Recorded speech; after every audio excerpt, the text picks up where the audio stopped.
तो चलिए एक तस्वीर से शुरू करते हैं। हार्वर्ड का एक डॉर्म रूम, एक 19 साल का लड़का और एक ऐसा आइडिया जिसने दुनिया को हमेशा के लिए बदल दिया। ये कहानी हम सबने सुनी है, लेकिन ये सिर्फ कहानी नहीं है। हाँ बिल्कुल, और आज हम सिर्फ इस कहानी को दोहराने नहीं वाले हैं।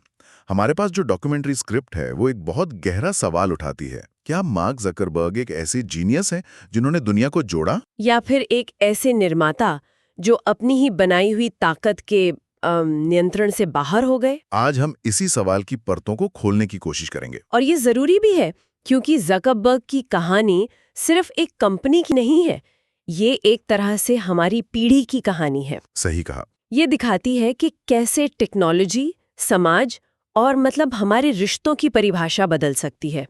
उनकी यात्रा को समझना वो पिछले 20 सालों के डिजिटल इतिहास को समझने जैसा है। तो फिर बिल्कुल शुरुआत से शुरू करते हैं। जकरबर्ग का बचपन। स्क्रिप्ट में जो जानकारी है वो बताती है कि वो सिर्फ कंप्यूटर में दिलचस्पी नहीं रखते थे।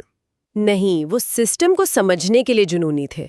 हाँ, वो वीडियो गेम खेलते नहीं थे, वो उन्हें तोड़कर देखते थे कि वो बने कैसे हैं। बिल्कुल, और यहीं से उनकी मानसिकता की पहली झलक मिलती है। उनके लिए कोई भी चीज एक ब्लैक बॉक्स नहीं थी। वो हर सिस्टम के पीछे का लॉजिक समझना चाहते थे, चाहे वो एक कंप्यूटर प्रोग्राम हो या इंसानी बर्ताव। हाँ, और 12 साल की उम्र में ज़कनेट बनाना वो इसी का एक बड़ा उदाहरण है। ज़कनेट, जो उनके घर और उनके पिता के डेंटल ऑफिस को जोड़ने वाला एक मैसेजिंग प्रोग्राम था। लेकिन दिलचस्प बात यह है, और ये मुझे बहुत फैसिनेटिंग लगी, कि ये कोई बड़ा आविष्कार नहीं था। नहीं था। उस जमाने में AOL का इंस्टेंट मैसेंजर तो पहले से ही था, तो फिर उन्होंने अपना सिस्टम क्यों बनाया? ये बेहतरीन सवाल है, और इसका जवाब उनकी एक और खासियत दिखाता है, बंद इकोसिस्टम बनाने की आदत। अच्छा। ज़कनेट सिर्फ उनके परिवार के लिए था, बाहरी दुनिया के लिए नहीं। उन्होंने एक जरूरत देखी और उसे पूरा करने के लिए अपना एक छोटा नियंत्रित नेटवर्क बनाया। एक वर्ल्ड गार्डन जैसा, मतलब एक चारदीवारी के अंदर का बगीचा। बिल्कुल, और यही सोच हमें आज मेटा तक में दिखाई देती है। और ये जुनून इतना ज्यादा था कि हाई स्कूल में माइक्रोसॉफ्ट और AOL जैसी कंपनियां उन्हें नौकरी देना चाहती थीं, पर उन्होंने मना कर दिया। हाँ, क्योंकि वो किसी और के सिस्टम में एक छोटा सा पुर्जा नहीं बनना चाहते थे। वो अपना सिस्टम बनाना चाहते थे। और इसी सोच के साथ वो हार्वर्ड पहुंचे। और हार्वर्ड पहुंचते ही उन्होंने जो किया वो कमाल का है। वो सिर्फ पढ़ाई नहीं कर रहे थे, वो एक तरह से सोशल इंजीनियरिंग के प्रयोग कर रहे थे। उनका पहला प्रोजेक्ट था कोर्स मैच। हाँ, जो छात्रों को ये देखने में मदद करता था कि उनके दोस्त कौन सी क्लास ले रहे हैं।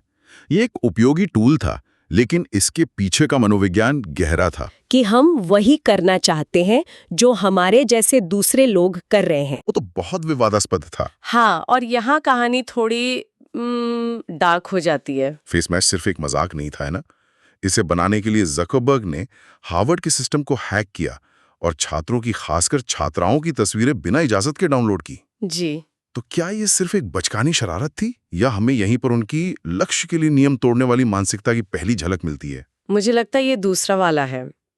फेस मैच ने ये साबित किया कि जकरबर्ग एक नतीजे तक पहुंचने के लिए नियमों को नजरअंदाज करने के लिए तैयार थे। लेकिन इसने एक और गहरी बात साबित की जिसे उन्होंने तुरंत पकड़ लिया। वो वेबसाइट कुछ ही घंटों में इतनी वायरल हुई कि हार्वर्ड के सर्वर क्रैश हो गए। हाँ। उन्होंने महसूस किया कि लोग सिर्फ जुड़ना नहीं चाहते, वे एक दूसरे को आंकना चाहते हैं, तुलना करना चाहते हैं और अपनी एक ऑनलाइन पहचान बनाना चाहते हैं। उन्होंने इंसानी असुरक्षा और जिज्ञासा को एक प्रोडक्ट में बदलने का मौका दिख लिया। और इसी मौके से 4 फरवरी 2004 को thefacebook.com का जन्म हुआ, जो सिर्फ एक वेबसाइट नहीं थी, वो एक आइडिया था। और उसका सबसे बड़ा आइडिया था असली पहचान। उस वक्त इंटरनेट पर ज्यादातर लोग एनोनिमस थे, नकली नामों से थे। लेकिन फेसबुक ने कहा, आप यहाँ वो हैं जो आप असल जिंदगी में हैं। बिल्कुल। और ये एक क्रांतिकारी कदम था। जकरबर्ग इसे सिर्फ एक सोशल नेटवर्क के तौर पर नहीं देख रहे थे। अच्छा। नहीं, वो इसे एक डिजिटल पहचान प्रणाली के रूप में देख रहे थे। इंटरनेट का एक ऐसा कोना जहां हर कोई वेरीफाइड हो। इससे प्लेटफॉर्म ज्यादा सुरक्षित महसूस हुआ होगा। हाँ, और इसने विज्ञापनों के लिए एक बिल्कुल नया बाजार खोल दिया। आपकी असली पहचान ही उनका सबसे कीमती प्रोडक्ट बनने वाली थी। हार्वर्ड के बाद कहानी तेजी से सिलिकॉन वैली पहुंचती है। शॉन पार्कर से मुलाकात। हाँ, नैपस्टर के सह संस्थापक पार्कर ने सिर्फ ये सलाह नहीं दी कि कंपनी को बेचना मत। उन्होंने फेसबुक के कल्चर को भी आकार दिया। बिल्कुल। पार्कर ने डॉर्म रूम के एक प्रोजेक्ट को एक आक्रामक, एक अग्रेसिव स्टार्टअप में बदल दिया। कहा जाता है कि उसी दौर में ज़करबर्ग के शुरुआती बिजनेस कार्ड पर लिखा था, आई एम CEO बिच। ये सिर्फ एक मजाक नहीं था, ये एक बयान था। ये उस संस्कृति की शुरुआत थी जिसने फेसबुक को परिभाषित किया। और इसी संस्कृति से वो मशहूर सिद्धांत निकला, move fast and break things. तेजी से चलो और चीजें तोड़ो। सुनने में बहुत प्रेरणादायक लगता है, लेकिन इसका असल में मतलब क्या था जब आप अरबों लोगों के लिए एक प्लेटफॉर्म बना रहे हो? देखिए, शुरुआत में इसका मतलब था कि परफेक्शन का इंतजार मत करो। प्रोडक्ट लॉन्च करो, देखो लोग उसे कैसे इस्तेमाल करते हैं और फिर उसे ठीक करो। इसी सोच ने फेसबुक को अविश्वसनीय रफ्तार दी। जब 2006 में उन्होंने न्यूज़ फीड लॉन्च किया तो लोगों ने बहुत विरोध किया। हाँ, मुझे याद है, लोगों को लगा कि उनकी प्राइवेसी खत्म हो रही है। बिल्कुल, लेकिन ज़करबर्ग पीछे नहीं हटे, क्योंकि डेटा बता रहा था कि लोग ज़्यादा समय बिता रहे हैं, ज़्यादा इंगेज कर रहे हैं। तो चीजें तोड़ने का मतलब सिर्फ कोड में आने वाली गलतियां नहीं थी। नहीं, बिल्कुल नहीं।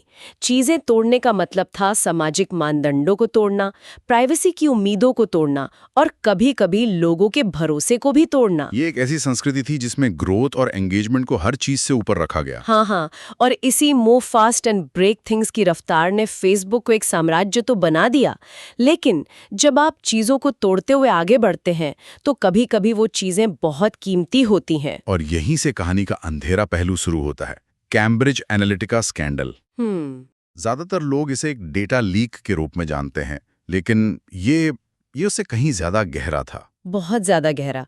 इसे समझने की जरूरत है कि ये कोई बाहरी हैकिंग नहीं थी। अच्छा।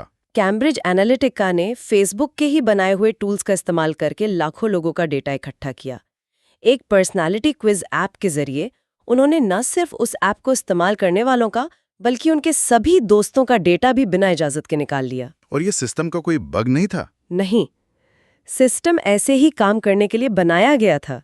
डेटा शेयरिंग और कनेक्शन को बढ़ावा देने वाली सोच का ही एक नतीजा था। तो एक तरफ ज़करबर्ग दुनिया को जोड़ने की बात कर रहे थे और दूसरी तरफ उन्हीं की बनाई टेक्नोलॉजी का इस्तेमाल समाज को तोड़ने, चुनावों को प्रभावित करने और नफरत फैलाने के लिए हो रहा था। हाँ, क्या ये एक चूक थी या उनके सिस्टम का एक अनिवार्य परिणाम था? ये एक ऐसा सवाल है जिसका जवाब शायद खुद ज़ुकरबर्ग भी ढूंढ रहे हैं।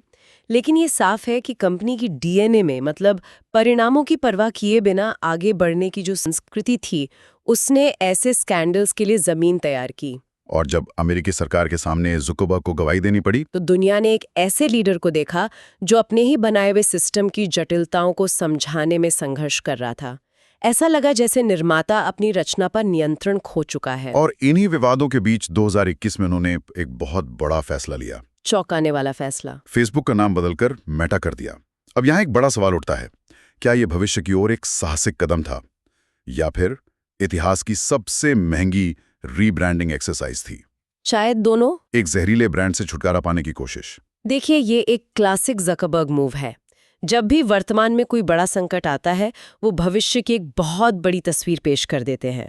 मेटावर्स का आइडिया कोई नया नहीं है, लेकिन ज़करबर्ग ने इस पर कंपनी का पूरा भविष्य दांव पर लगा दिया है। एक तरफ ये उन्हें फेसबुक के विवादों से दूर ले जाता है और दूसरी तरफ ये इंटरनेट के अगले चरण को नियंत्रित करने की उनकी महत्वाकांक्षा को दिखाता है।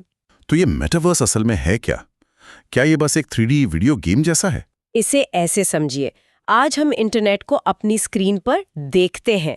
मेटावर्स में हम इंटरनेट के अंदर होंगे। अच्छा। ये सिर्फ गेमिंग नहीं है, ये काम करने, सीखने और सामाजिक होने का एक नया डिजिटल आयाम बनाने का दावा है। एक ऐसी वर्चुअल दुनिया जहां हम अवतार के रूप में मौजूद होंगे। तो ये एक अरबों डॉलर का जुआ है? बिल्कुल, लेकिन ये ज़करबर्ग की उसी पुरानी सोच को दिखाता है, एक नया नियंत्रित इकोसिस्टम बनाना। इन सब विवादों और टेक्नोलॉजी के बीच एक इंसान भी है, मार्क ज़करबर्ग। एक पति हैं, पिता हैं, और उन्होंने अपनी पत्नी प्रिसिला चान के साथ अपनी 99% संपत्ति दान करने का संकल्प लिया है। हाँ, हम मार्क ज़करबर्ग के इन दो रूपों को कैसे समझें? एक तरफ वो जिन पर समाज में विभाजन पैदा करने का आरोप है, और दूसरी तरफ वो जो अपनी दौलत से दुनिया की समस्याएं सुलझाना चाहते हैं। ये उनकी कहानी का सबसे जटिल हिस्सा है। हो सकता है कि वो इन दोनों चीजों को अलग अलग न देखते हों। मतलब? शायद उन्हें लगता है कि दुनिया की समस्याओं का समाधान भी बड़े टेक्नोलॉजी आधारित सिस्टम से ही आ सकता है, जैसे उन्होंने फेसबुक से दुनिया को जोड़ने की कोशिश की, वैसे ही वो अपनी दौलत से शिक्षा और स्वास्थ्य को ठीक करने की कोशिश कर रहे हैं। तो दोनों ही मामलों में मानसिकता एक इंजीनियर की है। हाँ, एक ऐसी समस्या जिसे बड़े पैमाने पर हल किया जा सकता है। लेकिन सामाजिक समस्याएं कोड की तरह नहीं होती, उनमें जटिलताएं होती हैं, अनपेक्षित परिणाम होते हैं।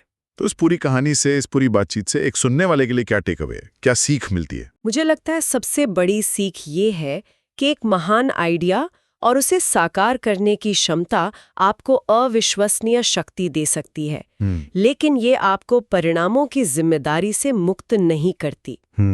ज़करबर्ग की कहानी दिखाती है कि फोकस एक सुपर पावर है और लंबी अवधि की सोच आपको मुश्किल समय में टिकाए रख सकती है। लेकिन ये भी दिखाती है कि जब आप इंसानी कनेक्शन को कोड में बदलते हैं तो आपको मानवता को उस समीकरण से बाहर नहीं करना चाहिए। तो कुल मिलाकर मार्क ज़करबर्ग की कहानी सिर्फ एक अरबपति के डॉर्म रूम से दुनिया पर छा जाने की कहानी नहीं है। नहीं है। ये एक ऐसे व्यक्ति की कहानी है जिसने एक आइडिया के दम पर दुनिया को फिर से आकार देने का साहस किया और अब वो अपनी ही रचना के परिणामों से जूझ रहा है। सही कहा।